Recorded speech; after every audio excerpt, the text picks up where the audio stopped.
Okay, our director, Jen Young, is going to come on up and talk a little bit more. Thank you, everyone. All right, that was wonderful. One more big round of applause for our science educators. Yes. And for our volunteers. They did a heavy lift, right? They came up about 7 times. That was wonderful. And super excited every time. We love that. So my name is Jen Young. We are with Science Alliance, and I just want to talk really quick about some of the things we do and the importance of why we do it. So we are a hands-on science organization. We go into the classroom and we teach students to think like scientists about the scientific method, and then that science isn't scary. And that's so, so important, because when our youth are really little, all of our wonderful kiddos are really little, science is so natural. We're very familiar with our kiddos asking why all the time, right? Observing things, taking things in, and of course, trial and error. And I love some of the examples when you have a little infant and their eyes are open and they're just observing everything. They get a little bit older, 2 or 3, start playing around with things like some trial and error with walking, right? Toddlers, they stand up, they fall down, they stand up, they fall down, but they do not give up. Can you imagine if a toddler stood up, fell down, and decided that walking was just not for them, right? No, that's never the case. They're not embarrassed to try and to fail. That's how we learn. And so we want to continue to kind of nurture that and support that very intuitive nature of science and discovery. So we do have a partnership here with Sacramento with Set a Head Start. We go into the preschools and we do a lot of fun cause and effect, trial and error stuff. And at that age, they're wonderful and they're ready to explore and to experiment, especially hands-on.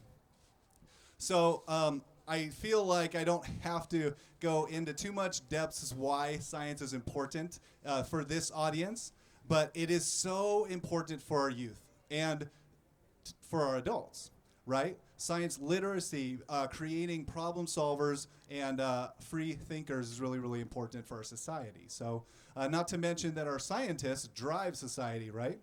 And we know the importance of that as well. So kind of getting into the schools early and often and being able to do a lot of this fun, hands-on things, not just science from the textbook, but be able to actually enhance what they're learning in the textbook and actually apply it, which is really fun.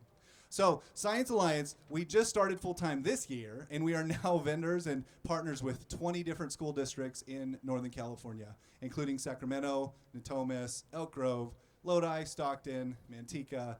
We cover about a 100-mile radius right now, which has really, really been fun. And we do these shows, we do after-school nights, and then we go into the classroom, and we do some really fun hands-on NGSS-aligned things, so Next Generation Science Standards. If we do have a booth with some fun stuff to play with, if you have any questions about some of the stuff we do too, please come see me, get a card. If you know any teachers or administrators, please also share our information. We're just getting started. I've done this for about 12 years, but with Science Alliance, this is our first full year, which has been a lot of fun. So before I hand over the mic to our wonderful MC, any questions about anything that we do, anything that you saw today? Anything in general, science related, or not? No? Okay. Well, thank you guys so much. Yes, one. Go ahead. Can you explain again, probably you mentioned, but I missed why that floats? Yes. Falling off, like a turbulence around? Yes, great question. So why did that ball float when it was when we started to dip it sideways, right? When it was at an angle? So that is one of my favorites. It's called the Bernoulli principle, and it's the same physics principle of why airplanes can fly. Essentially, when something's moving fast, like air is moving fast, it becomes low pressure. Those air molecules go from here to here. They spread out. And so now we have this wind column of really spread out air molecules, and then we get a clump of air underneath it and above it. So the slow-moving air on both sides, even though we cannot see it, is actually trapping the ball in place. And that fast-moving air column, those molecules are way spread out.